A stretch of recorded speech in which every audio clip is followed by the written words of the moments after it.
नमस्कार, सीएनबीसी आवाज Motilal Oswal live studio में आप सभी का स्वागत है। आप देख रहे हैं 10 के दमदार ट्रेड। मैं हूं आपके साथ श्रेया ठाकुर। शो की शुरुआत करते हैं हेडलाइन से। बाजार में लगातार 7वें सत्र में खरीदारी का मूड। निफ्टी हल्की बढ़त के साथ 25,000 के करीब। बैंक निफ्टी में भी रौनक। मिड कैप और स्मॉल कैप शेयर आज कर रहे हैं आउट परफॉर्म। आज के बिग स्टॉक्स और स्पॉटलाइट पर सटीक मैनेजमेंट की मजबूत कमेंट्री से अदानी पोर्ट्स करीब 1.5% मजबूत। वहीं टैरिफ पर फैसले की उम्मीद से चला गेल करीब 3% मजबूत। उधर स्पॉटलाइट शेयर इंडियन बैंक भी खरीदारी कायम। सरकारी बैंक, तेल और गैस शेयरों में ज्यादा तेजी। दोनों इंडेक्स 1 से 1.5% मजबूत। आज वायदा के टॉप 5 गेनर्स में सभी पीएसयूज। वहीं चुनिंदा कैपिटल गुड्स और एनबीएफसीज में रौनक, लेकिन आईटी में आज हल्की मुनाफा वसूली। अगले 1 से 2 तिमाहियों में जीएसटी रिफॉर्म्स का बाजार पर दिखेगा बड़ा असर। सीएनबीसी आवाज की मैनेजिंग एडिटर अनुज सिंघल की खास सीरीज गेट रिच में एचडीएफसी एएमसी के एमडी और नवनीत बनोत ने कहा, अनुशासन से साथ बाजार में टिके रहने पर मिलते हैं बेहद शानदार रिटर्न्स।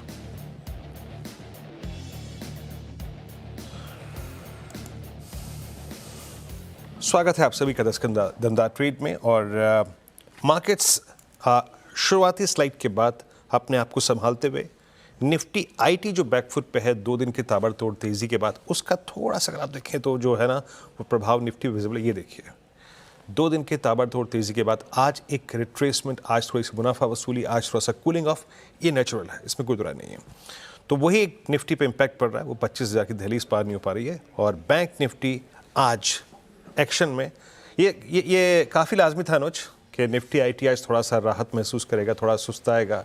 वही है कि निफ्टी 25,000 पर स्ट्रगल कर रहा है। अदरवाइज आज का action Anuj bank Nifty as of now, है ना? बिल्कुल, बैंकों में अच्छा मोमेंटम है वीरू। और आई थिंक आज हम बात भी कर रहे थे कि फेडरल बैंक और ये थोड़ा सा दूसरे 1-2 स्टॉक्स पीएसयू बैंकों में मोमेंटम अच्छा है, वो शायद चले। पीएसयू बैंक्स में अच्छा मोमेंटम है।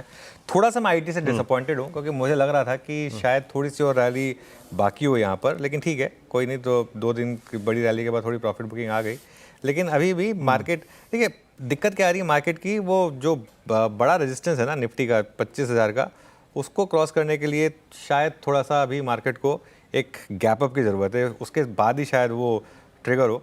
अभी शायद मार्केट को उसका एक वेट है कि कोई ट्रिगर मिल जाए और मार्केट एक बड़ा गैप अप दे। लेकिन डिसअपॉइंटिंग नहीं है मार्केट बिल्कुल भी, और लोज होल्ड कर रहा है, ये भी इंपॉर्टेंट है। अनुज, जब थोड़ी देर पहले वो गेट रिच का हम वंश सुन रहे थे, मज़ा आया। जब हम इतिहास के पन्ने टटोलते हैं ना अपनी इन्वेस्टमेंट जर्नी के, तो लगता है यार जिस दिन सबसे बुरा दौर था ना बाजार का, उस दिन मैंने अगर जौहर दिखाया होता तो आज पैसा कमाया होता। कैसा रहा इंटरव्यू पूरा? 1 बजे सुनिएगा पूरा इंटरव्यू, और 1 बजे पूरा इंटरव्यू सुनिएगा। वैसे खैर हम मतलब वो बाहर आ गए क्योंकि मार्केट पर थोड़ा सा सुबह समय थोड़ा सा हमको ट्रेड डिस्कस करना होता है। 1 बजे पूरा इंटरव्यू सुनिएगा। जो उनको लग रहा था कि काश पूरा उसी समय सुन लेते। बड़ा प्यारा इंटरव्यू है। और आपने काश की बात की, मैं सच बताऊँ, मैं तो अपना एग्जाम्पल देता हूँ। मैं तो सबसे बड़ी इन्वेस्टमेंट ही कोविड के टाइम पे की थी, तो मैं तो जानता हूँ ना उस चीज़ को कि किस तरीके के रिटर्न्स मिले। तो बिल्कुल मार्केट में लॉन्ग टर्म का अगर व्यू है तो ख़राब जो न्यूज़ होती है वो बेस्ट टाइम होता है इन्वेस्ट करने के लिए। जी हाँ, और याद रखिएगा ख़राब जो दौर में ही आपको अच्छे प्राइस मिलते हैं।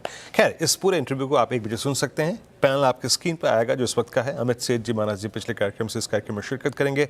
फ्रेश प्रोस्पेक्टिव लेके, ताज़ा तरीन नजरिया लेके विकास जी और सचितरन उत्तेका जुड़ चुके हैं। आप सभी को नमस्कार। Sachin ji good morning. आपके 2 ट्रेड्स इस वक्त के। Good morning Veeru ji, good morning Anuj ji, good morning to all the panelist. Veeru ji, यहाँ पर कल के सेशन में हमने पहला जो सौदा लिया था वो था अदानी ग्रीन का। एंड जिस तरीके से डेटा अभी भी प्लेस्ड है, कन्विक्शन यहाँ पर बरकरार है कि एक अच्छे rounding bottom kind of formation से ब्रेकआउट इसने एस्टैब्लिश किया था कल के सत्र में। फॉलो थ्रू एक्शन काफी शानदार है। अपने 50 डे एक्सपोनेंशियल मूविंग एवरेज को भी इसने काफी कॉन्फिडेंटली पार किया है, जो लगभग अराउंड 965 के आसपास प्लेस्ड है।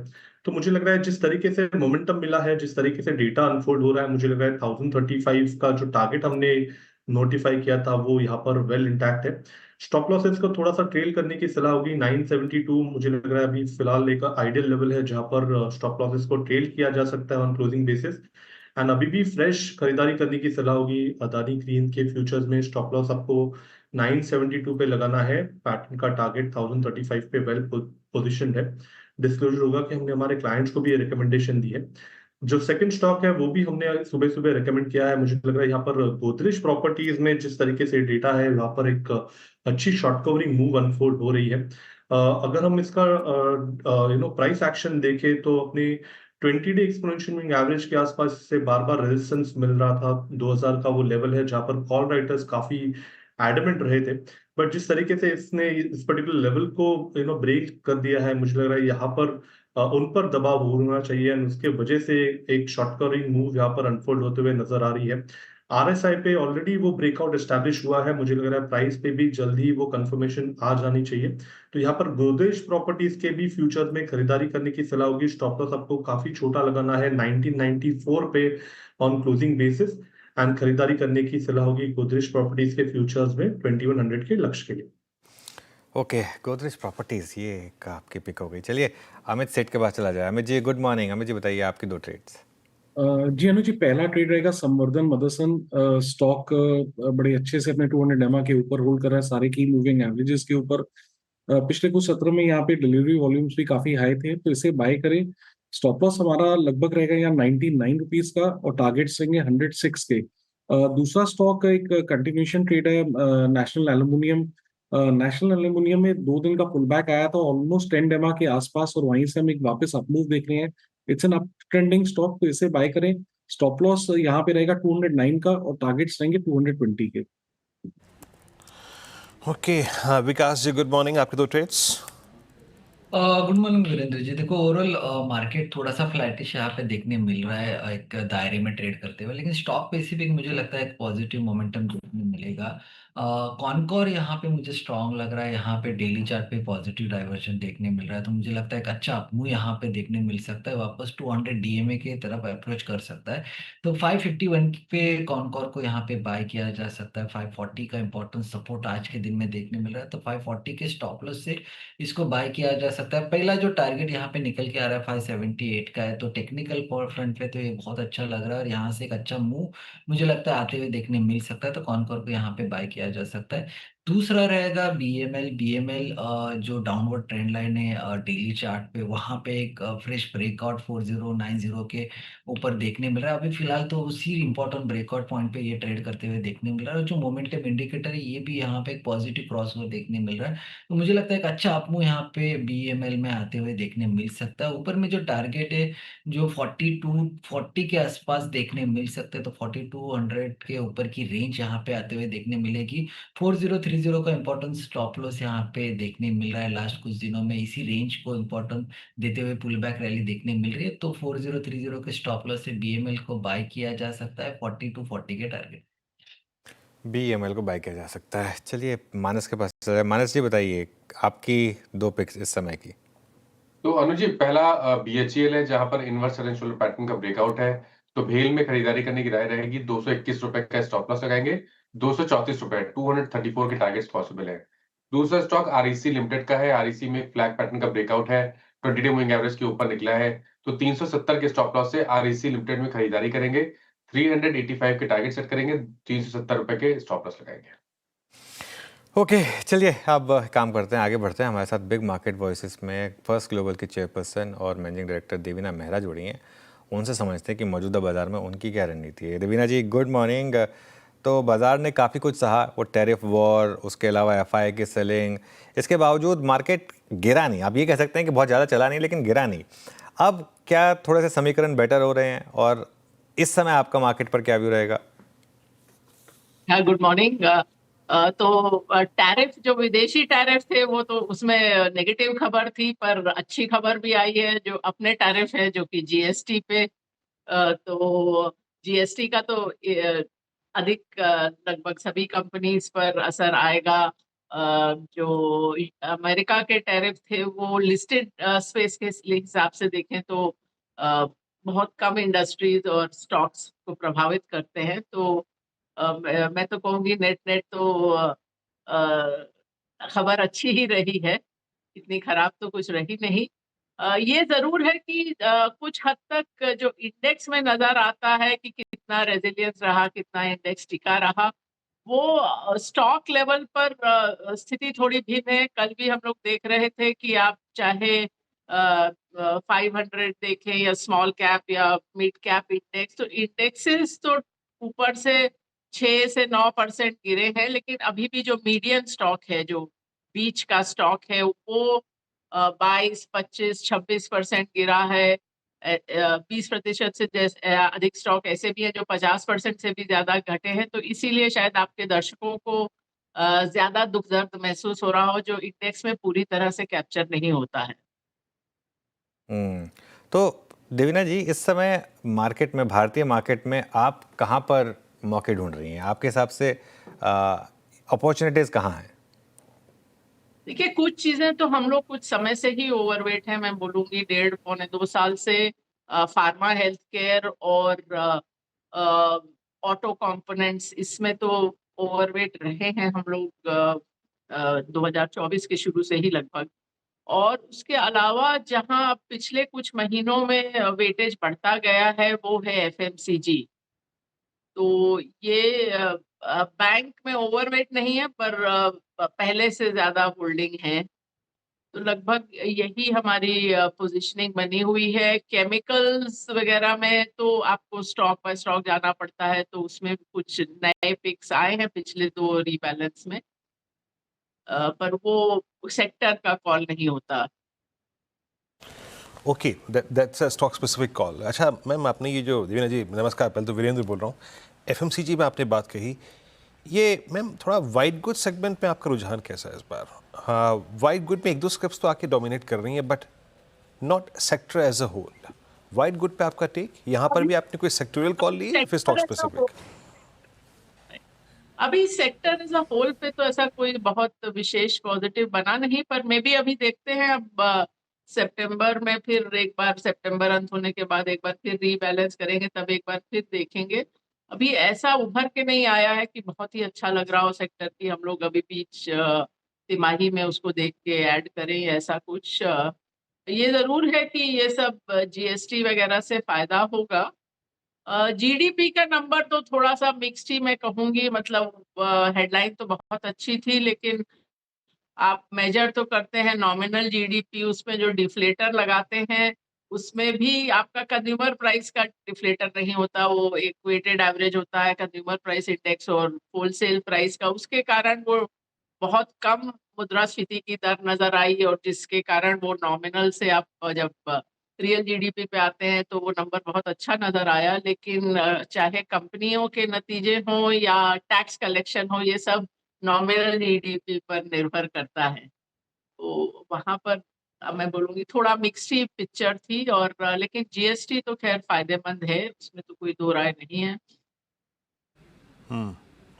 अच्छा मैम, ये जो लास्ट दो इंस्टेंसेस में ट्रंप साहब की टिप्पणियां रहीं भारत को लेकर, उनके पीएम मोदी के साथ रिलेशनशिप को लेकर, ये थोड़ा डैमेज कंट्रोल तो हुआ है। इंडिया ने भी इक्वली पॉजिटिवली रिस्पॉन्ड भी किया। एक जो फार्मा में टैरिफ का, बड़े टैरिफ के लगने का खतरा था, क्या वो अब कम हो गया इससे? पहली बात तो ये। निफ्टी फार्मा, जिसने बीते एक साल में अभी तक कोई प्राइस परफॉर्मेंस नहीं दी, किसी प्रकार की रैली में पार्टिसिपेट नहीं किया, मैम फार्मा में आपकी रीडिंग क्या करे इस वक्त? हाँ, अभी नहीं किया, लेकिन और वैसे मैं अगर देखूं, हमारी जो होल्डिंग्स हैं वो ज्यादा डोमेस्टिक हैं फार्मा में। ऑटो कंपोनेंट्स और फार्मा में जब ये टैरिफ की बात होने लगी, तब एक बार फिर से चेक किया था, तो हमारी जो होल्डिंग्स हैं वो ज्यादा डोमेस्टिक हैं रादर देन एक्सपोर्ट ओरिएंटेड। अब ट्रम्प साहब क्या करेंगे, वो तो हर हफ्ते हर दिन बदलता है, शायद उनको भी नहीं मालूम कि अगला उनका क्या मूव रहेगा। लेकिन एक बात जरूर है कि इंडिया का जो फार्मा एक्सपोर्ट्स है वो वहां पर दवाइयों को सस्ता करता है। और एक चीज जो प्रेसिडेंट ट्रम्प बोलते रहे हैं कि हेल्थ केयर कॉस्ट बहुत ज्यादा है, और ये बात भी सच है। मतलब अमेरिका में हेल्थ केयर का जो खर्चा है वो ज्यादा है, आउटकम खराब है। मीनिंग आप अगर विकसित देशों के लिहाज से देखें तो लाइफ एक्सपेक्टेंसी कम है, इन्फेंट मॉर्टेलिटी ज्यादा है। ये सब देखते हुए अब आप फार्मा पे टैरिफ लगाएंगे तो अंततः आपके ही हेल्थ केयर सिस्टम को वो झेलना पड़ेगा।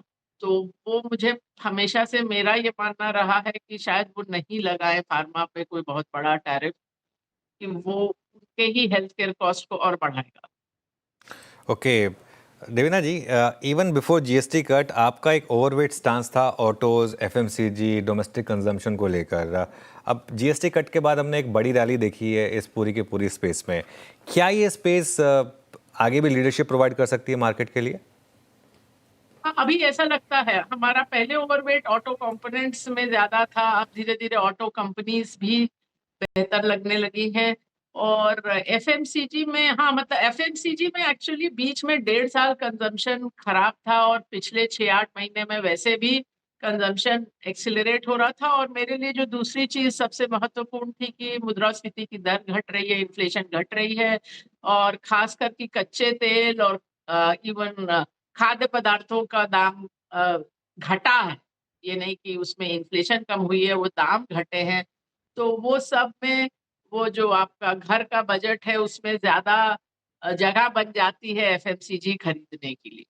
वो मेरा एक मानना था कि ये, और जो कच्चे तेल की बात है वो उसके हिसाब से बहुत सारी जो उत्पाद बनाने में जो इनपुट यूज होती है उनके दाम गिरते हैं। तो कुल मिला के दोनों चीजें जो टॉप लाइन के लिए, मतलब सेल्स के लिए और मार्जिन, दोनों चीजों के लिए फायदेमंद रहेंगी, ये मेरा पहले भी मानना था। और जीएसटी से तो थोड़ा और एडिशनल फायदा होगा। ये जरूर है कि 2-4 महीने लगेंगे सब चीज सेटल होने में, कि जो पाइपलाइन में डिस्ट्रीब्यूटर और रिटेलर के पास सामान है, तो अब अभी कल तो सरकार ने उसमें भी थोड़ी छूट दी है।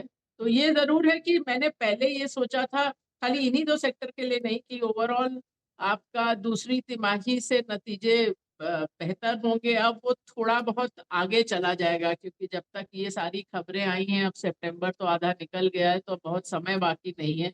तो जहां तक नतीजों का सवाल है, वो अब इम्पैक्ट शायद तीसरी तिमाही में आए बजाय दूसरी में। ओके बिल्कुल। तो और इस समय आप कहाँ इन्वेस्टमेंट्स कर रही हैं, खासतौर से भारत में कहाँ आपको और मौके इस समय अच्छे दिख रहे हैं? हाँ, मैंने जैसा आपको पहले शुरू में ही बताया कि कहाँ-कहाँ हम लोग ओवरवेट हैं, और बाकी कुछ सेक्टर में आपको, मतलब ये तो एक स्टॉक देख-देख के लेने पड़ते हैं। जैसा मैंने केमिकल का नाम लिया, या मेटल्स में, वो सब में आपको थोड़ा देख के लेना है। बाकी जो ओवरऑल ओवरवेट है वो वही है, pharma, uh, health care, auto components, FMCG, banking. जैसे मैंने कहा ओवरवेट नहीं है, लेकिन जितना हम लोग अक्सर होल्ड करते हैं उससे ज्यादा होल्ड कर रहे हैं। अच्छा मैम, एक प्रश्न आपसे पूछूंगा, फाइनल वन, लास्ट वन। आपने केमिकल्स का जिक्र किया जिसमें आप केस टू केस और स्टॉक स्पेसिफिक होकर बात कर रही थी। मेटल्स दूसरी कमोडिटी का वंश जो कि अभी तेज़ी पकड़े हुआ है, चाइना के रुख को देखते हुए आपको क्या लगता है कि मेटल्स को भी चेस करना चाहिए? आप लोग चेस कर रहे हैं क्या, और कितना अंश दिया है आपने मेटल्स को इस वक्त अपने पोर्टफोलियो में? नहीं, हम लोग चेज नहीं कर रहे हैं मेटल। ऐसा कोई ओवरऑल हमारा व्यू नहीं है कि मेटल बहुत अच्छे लग रहे हैं। तो हम लोग को लगता है कि मार्केट परफॉर्म टाइप का, अगर आप पूरा सेक्टर देखें तो उस तरह का है। तो उसमें है कुछ स्टॉक्स, बट ऐसा कुछ खास हम लोग को लग रहा है कि बहुत अच्छा लगेगा या बहुत अच्छा लग रहा है या उसको चेज करना है, ऐसा नहीं लग रहा है। देवीना जी बहुत बहुत शुक्रिया आज जुड़ने के लिए हमारे साथ और इन सब टॉपिक्स पर बात करने के लिए। मार्केट अभी भी थोड़ा सा असमंजस में ही है, उस ओपन और जो लो था उसके आसपास ही है। हाई आपका 25,009 का, लो आपका 24,940 का, उसके बीचों बीच थोड़ा सा कंसोलिडेट करता हुआ। इन्फोसिस के बाद क्या टीसीएस भी बायबैक करेगा, सीएलएसए का मानना है ये, या सीएलएसए ने आज ये सवाल उठाया है? आशीष से जानते हैं पूरी डिटेल। आशीष, गुड मॉर्निंग। मॉर्निंग। देखिए, टीसीएस पर जो रिपोर्ट आई है, सीएलएसए की तरफ से मैनेजमेंट मीट हुई है और उसके बाद से इस बात का आकलन करने की प्रयास किए गए कि बायबैक अब टीसीएस की तरफ से आएगा कि नहीं। तो सबसे पहले अगर आप देखें तो ब्रॉडर चर्चा हुई है। शुरुआत अगर आप देखें तो डिमांड एनवायरनमेंट के साथ हुई, जहां पर मैनेजमेंट ने बताया कि Q1 से लेके अब तक डिमांड एनवायरनमेंट में कोई बदलाव यहाँ पर देखने को नहीं मिला है।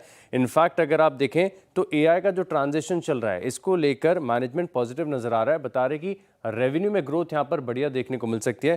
अब कारण ये है कि जो आईटी बजट वर्ल्ड वाइड है इसमें आपको बढ़त देखने को मिली है एआई के ट्रांजिशन के चलते। इसके अलावा अगर आप देखें तो अब जो सीएलएसए का व्यू निकल कर आया मैनेजमेंट के मिलने के बाद, तो ये बता रहे हैं कि जो डिमांड एनवायरनमेंट हल्का सा कमज़ोर साइड पर है। आईटी स्टॉक्स में अगर आप देखें तो थोड़ा सा ओवरहैंग बना हुआ है। इसके ऊपर सीएलएसए का मानना है कि अब बायबैक की पॉसिबिलिटी थोड़ी सी बढ़ जाती है। इसके चलते अगर आप देखें तो मार्केट में कॉन्फिडेंस देखने को मिल सकता है। अब पिछला बायबैक टीसीएस की तरफ से दिसंबर 2023 में आया था, तो Q3 में जो आमतौर पर अगर आप देखें तो एक पॉसिबिलिटी बनती है कि मैनेजमेंट की तरफ से, कंपनी की तरफ से एक स्पेशल डिविडेंड का अनाउंसमेंट हो। तो यहाँ पर सीएलएसए का व्यू ये निकल कर आ रहा है कि हो सकता है कि इस बार स्पेशल डिविडेंड की जगह एक बायबैक देखने को मिल सकता है, जिसकी साइज होगी तकरीबन 2000 करोड़ के आसपास की। और इसी के चलते अगर आप देखें तो स्टॉक पर आउट परफॉर्म की रेटिंग है और टारगेट प्राइस भी इनका काफ़ी बढ़िया। इनफैक्ट मौजूदा भाव से अगर आप देखें तो बढ़िया अपसाइड एक्सपेक्ट करके चल रहे हैं और टारगेट दे रहे हैं करीब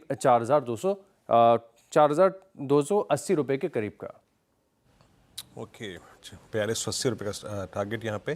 टीसीएस की जो मैनेजमेंट से बातचीत हुई सीरियस की, उसके बाद ये वक्तव्य, ये स्टेटमेंट्स। आशीष, बहुत बहुत शुक्रिया आपका। खैर, इस बीच मैं चलता हूँ अगले मेहमान की तरफ, लेकिन उससे पहले सचिन के पास एक ट्रेड है, पहले वो पिक कर लेते हैं। सचिन, क्या पिक कर रहे हैं आप? वीरू जी, मेटल्स में मुझे लग रहा है वापस एक रिन्यूड मोमेंटम के संकेत हैं। एंड वहां पर जो एक स्ट्रॉन्गेस्ट काउंटर रहा है जिंदल स्टील एंड पावर का, मुझे लग रहा है वहां पर थोड़े से लॉन्ग पोजीशंस फ्रेश ऐड किए जा सकते हैं। स्टॉप लॉस 1041 पे लगाना है आपको, एंड इंट्राडे में ही मुझे लग रहा है 1058 से लेके 1066 तक के स्विंग बन सकते हैं। सो खरीदारी करने की सलाह होगी जिंदाल स्टील एंड पावर के फ्यूचर्स में। ओके, जेएसपी फ्यूचर्स बाय 1048 पे श्रीकांत चौहान कोटक सिक्योरिटी से जुड़ चुके हैं इस बीच। श्रीकांत जी, गुड मॉर्निंग, कार्यक्रम में स्वागत है आपका। वो 25,000 की दहलीज पे दिक्कत थोड़ी आ रही है, लेकिन फिर भी स्टॉक स्पेसिफिक एक्शन बदस्तूर कायम है। आपके इस वक्त stock specific ideas Shrikant ji? Good morning. Good morning Virendra, good morning Anuj. तो देखिए, आफ्टर लॉन्ग टाइम हम मार्केट में कुछ ब्रॉड बेस एक्टिविटी देख रहे हैं और क्या हो रहा है कि जितने भी स्टॉक्स में एक्टिविटी आ रही है वो स्टॉक्स में जब करेक्शन आ रहा है तब एक काफ़ी अच्छा होल्ड सॉर्ट ऑफ फॉर्मेशन में देखने मिल रहा है और एक बड़ी फॉलिंग ट्रेंड लाइन के काफ़ी नज़दीक हम आ चुके हैं। उस ट्रेंड लाइन को क्रॉस करने के बाद पॉसिबल है कि हम 25,200 तक तो मिनिमम जा सकते हैं। बैंक निफ्टी में अच्छा स्ट्रेंथ क्रिएट हुआ है। बैंक निफ्टी में मुझे लग रहा है कि यहाँ से एक्टिविटी बन सकती है। 55,000 प्लस के लेवल्स बैंक निफ्टी दिखा सकता है। साथ ही साथ अगर जैसे मैंने कहा कभी थोड़ी देर पहले कि ब्रॉड बेस एक्टिविटी नजर आ रही है, तो मुझे लगता है जो स्टॉक्स हमें देखने हैं उसमें जीएमआर एयरपोर्ट, ये एक स्टॉक हमें अच्छा लग रहा है। इसमें एक falling veg sort of formation बना हुआ है। बड़े वॉल्यूम के साथ ये स्टॉक में रिकवरी बनी है। 88 हाफ के करीब अभी ट्रेड कर रहा है वीरेंद्र ये। अगर इसमें तेजी बनती है तो ये स्टॉक कम से कम 92 93 तक के लेवल्स दिखा सकता है। तो करंट लेवल से जीएमआर एयरपोर्ट करंट लेवल से खरीदा जा सकता है। स्टॉप लॉस रहेगा तकरीबन 87.75 का। और साथ ही साथ मुझे लगता है कि मेटल्स में थोड़ी सी एक्टिविटी बन रही है। Tata steel, steel authority, JSPL, सभी में एक्शन दिख रहा है।